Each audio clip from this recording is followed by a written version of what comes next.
Ladies and gentlemen, I've got big news to announce here.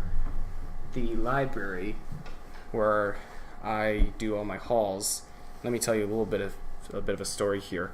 The library where I go to was closed for a while, but it opened. And the reason why it closed is because they were doing renovations, which took forever.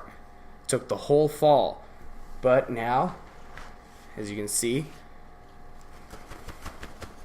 I got some stuff. I actually took some stuff out already.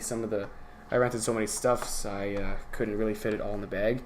But here we go. And I gotta show you, I'm back reading Nikki Sixx's book, The Heroin Diaries.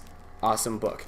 Parents, if you want to teach your kids about drug addiction, absolutely show them this book, read them this book, get the audiobook, and have them listen to it and read along with it.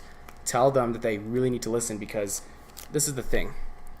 I feel that this book, The Heroin Diaries, is a great illustration and description of how Nikki Sixx, bassist for Motley Crue, suffered from his 1-year addiction to drugs.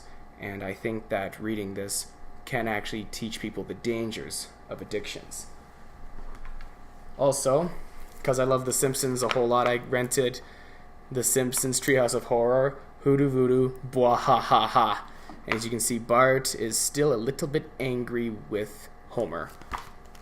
And so is Maggie. I never thought that this would make it to DVD, considering Netflix has the rights to it, or considering that Netflix has it labeled under Netflix Original Series on the site. I was surprised to see Riverdale on DVD. When I got back to the library, I saw that Riverdale was on DVD, and I was quite surprised, honestly. I thought, well, Netflix has it. I knew it was part of the CW because I saw posters advertised everywhere I walked, but I didn't think that because, I just felt because it was on Netflix, I just thought that it wouldn't be on DVD. So that came as a surprise, but I still like Riverdale, and this is good too because it has special features on here. So you can see here, it says special features, so I'll be checking that out for sure. And I just started watching Riverdale. Well, the thing is, when it first aired almost a year ago, literally in January, I was curious. I liked Archie. My mother used to read the comics to me when I was a little kid. I love Archie, but then all of a sudden, it's a TV show, and I'm like, well, this is interesting. Less Than Zero again, love it. As you know, I can't resist but rent Less Than Zero over and over again. One of my all-time favorite 80s films. I need to do a review about that soon.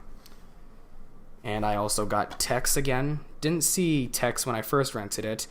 It's interesting to see that Tex is actually from Walt Disney Pictures. It actually is.